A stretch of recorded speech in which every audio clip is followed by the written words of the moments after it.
Olá, sejam todos muito bem-vindos à nossa quinta aula de métodos quantitativos. Hoje nós vamos continuar o conteúdo falando da unidade 4. Na unidade 4, a gente apresenta os níveis de confiança. Eu sou a professora Marina e estou aqui com alguns alunos na aula ao vivo. E se você não está vindo nas aulas ao vivo, confere lá, dentro da sua disciplina, em orientações gerais, aulas conectadas, tem os horários e dias das aulas e o link para você acessar. O link, inclusive, é sempre o mesmo. Então, se você ficar se perguntando qual que é o link da aula de hoje, não precisa se perguntar. Grava ele uma vez, que é o mesmo link para todas as aulas. Ok? O que a gente vai aprender hoje, gente? Primeiro, a gente vai começar a diferenciar os estimadores pontuais e por intervalo. A gente vai começar a calcular intervalos de confiança e comparar os níveis de confiança e entender um pouquinho o que é cada uma dessas coisas dentro da estatística. Então, primeiro de tudo, a gente vai começar a entender a diferença entre estimativas pontuais e por intervalo. Ou seja, uma estimativa sozinha ou intervalos. E por que tomamos a decisão de utilizar uma ou outra estimativa? E aí a gente também vai aprender a calcular os intervalos de confiança e entender um pouquinho mais sobre esses níveis. E aí vamos começar pelos estimadores pontuais e por intervalo. Gente, vamos lembrar que lá nas primeiras aulas a gente viu alguns conceitos básicos de estatística que a gente entendeu que a gente precisa, na estatística, a gente faz estimativas. O tempo todo a gente está estimando coisas. E a gente costuma usar muito as amostras para a gente medir numericamente e fazer uma estimativa, às vezes, com base na população. Então, lembra que nós falamos logo lá nas primeiras aulas, a diferença entre população e amostra, e que muitas vezes a gente usa a amostra para a gente chegar à conclusão da estimativa da população em si, porque é muito difícil a gente, em populações muito grandes, é muito difícil a gente poder pesquisar uma população inteira, ok? Então, a estimativa, ela é da amostra. O parâmetro já é quando é da população. Então, quando a gente tem uma amostra, a gente estima os valores da população. E aí, baseados em uma estimativa, poderemos, assim, inferir um parâmetro para a população. Então, vamos lá. Através da amostra, a gente infere um padrão para a população. Não faça essa carinha de choro. O que eu quero dizer? Que a amostra, ela vai estimar uma amostra bem feita, uma amostra bem retirada, a gente consegue entender como que é a população apenas com base naquela amostra. Então, quando a gente, por exemplo, quando a gente coleta uma amostra dos clientes de um banco e calculamos o valor médio em saldo na conta corrente. A gente vai calcular o quê? Uma média amostral dos saldos em conta corrente. Para estimar o quê? A média populacional do saldo em conta corrente.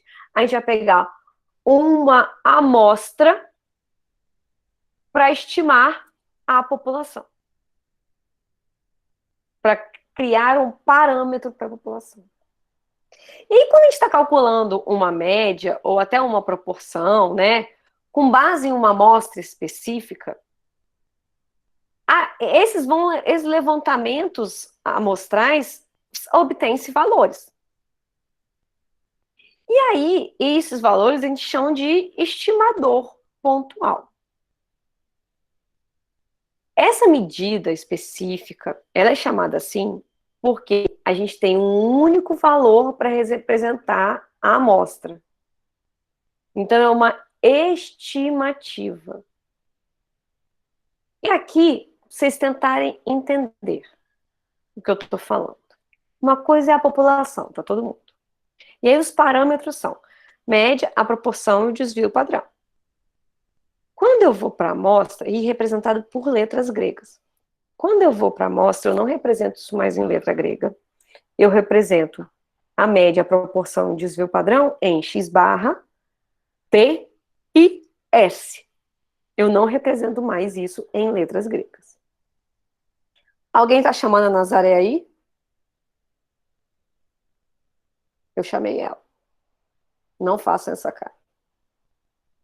E aí, gente, mais útil do que essa estimativa pontual, que seria uma coisa muito pontual sobre uma amostra, a gente entende que é uma estimativa por intervalo.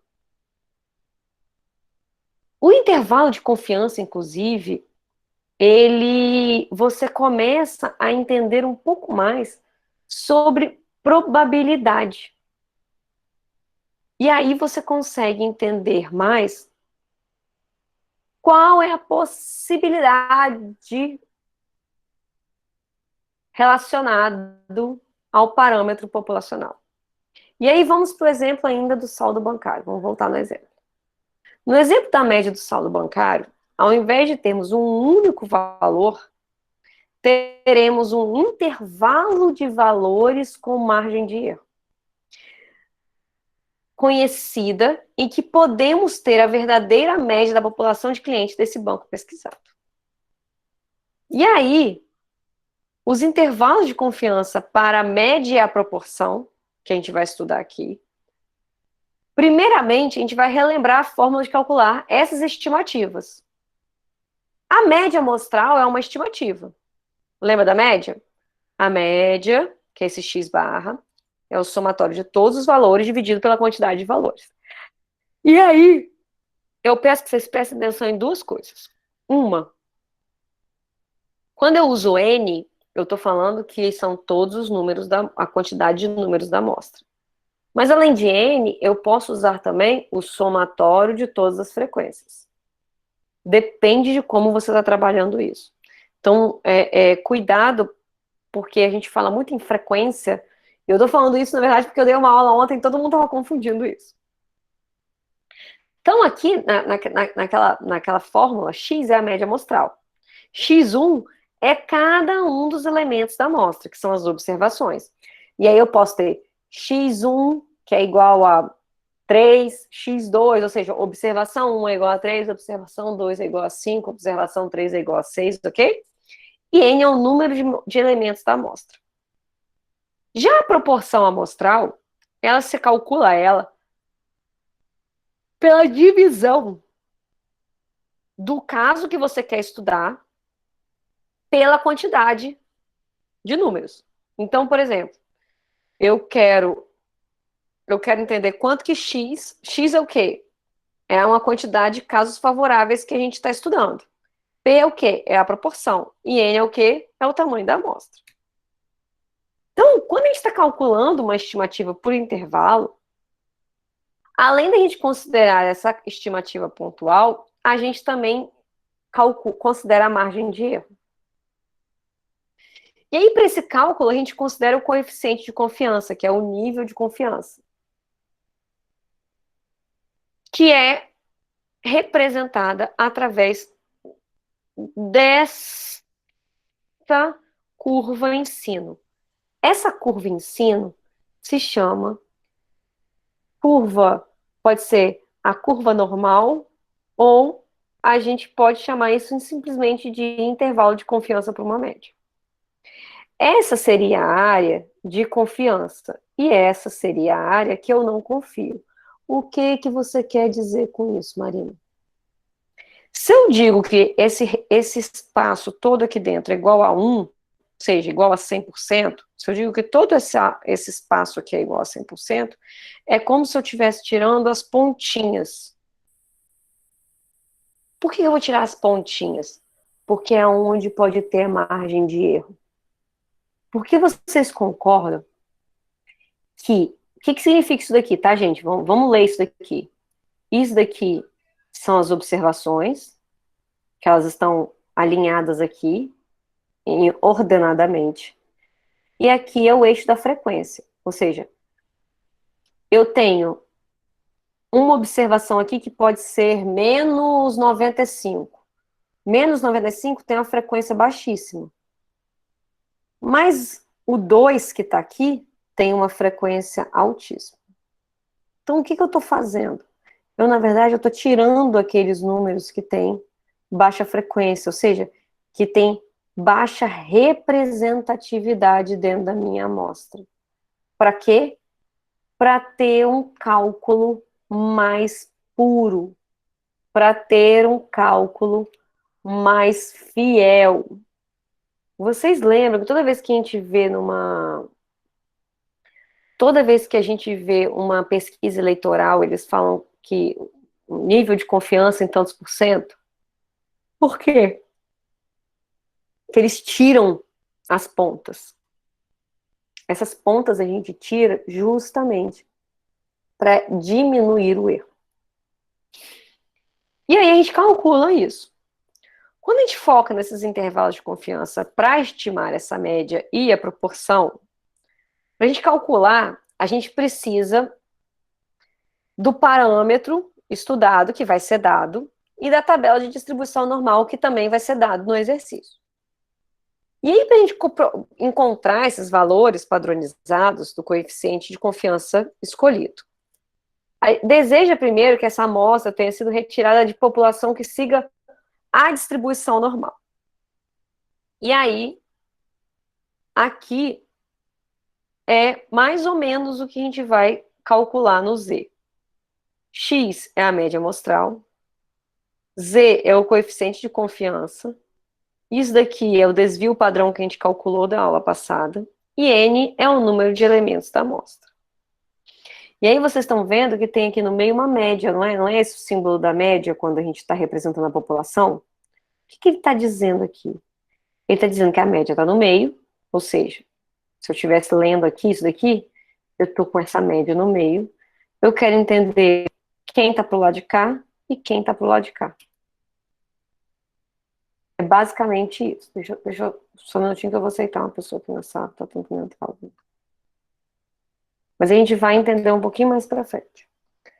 Frequentemente, a gente não tem o valor do desvio padrão populacional. Por quê? Porque é muito difícil a gente ter todos os números muito apurados da população. A gente costuma ter o desvio padrão apenas amostral. Aí a gente começa a pensar que a gente tem um problema. Não necessariamente a gente tem um problema. Quando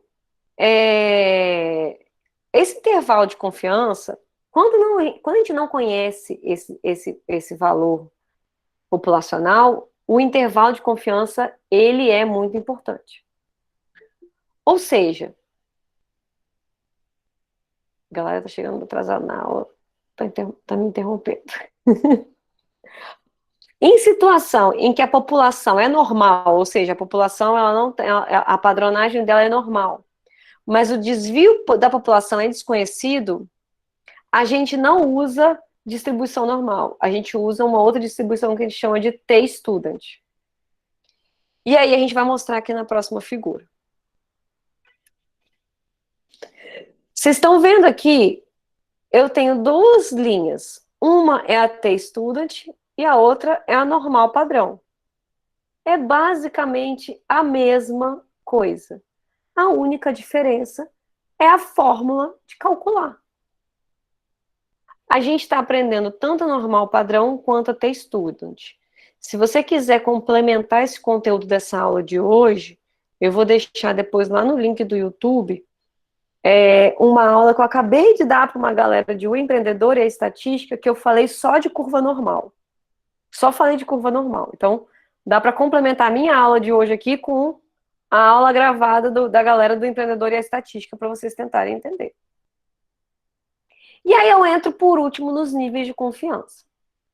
O nível de confiança, na verdade, é a proporção para a gente estabelecer se a gente está calculando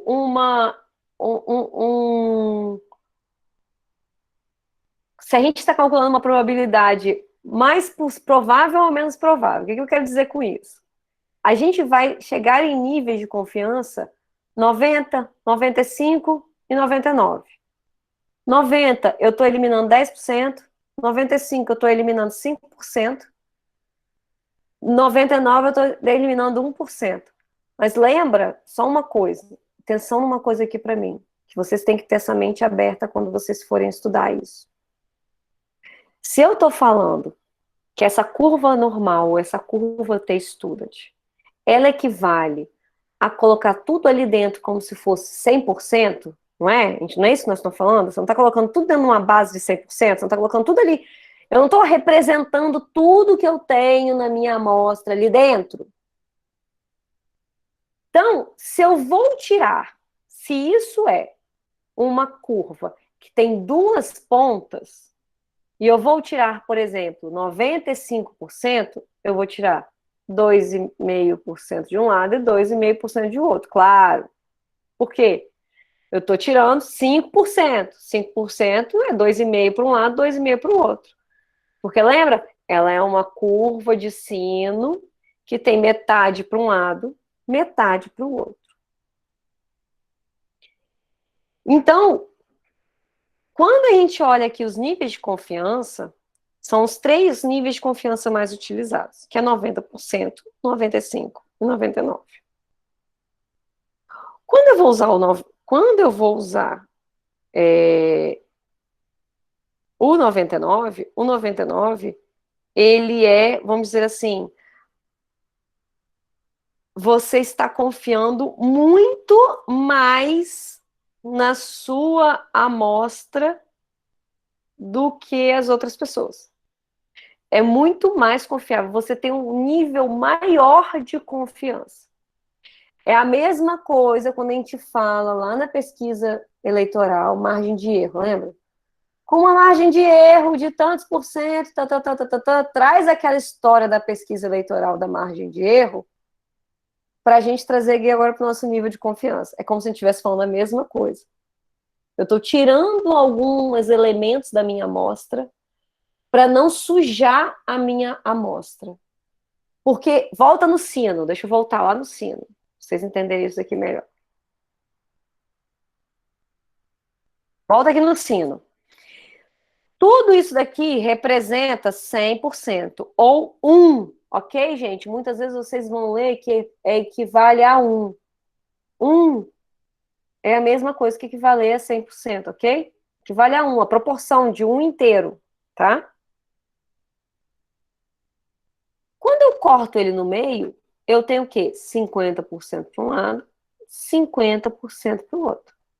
Então, se eu estou tirando essas caldinhas aqui, porque são os menores valores, são os valores que têm a menor frequência, né? Lembra que essa altura aqui, ó, lembra que essa altura aqui é porque esse valor aqui é mais frequente? Eu estou tirando essas duas caldinhas aqui, então significa que se eu estou tirando 99%, eu estou tirando meio de um lado, eu estou tirando meio de um lado e meio do outro. Ah, eu estou tirando 95%, eu estou tirando 2,5% de um lado, 2,5% do outro. Eu estou tirando 90%, eu estou tirando 5% de um lado, 5% do outro. Ok?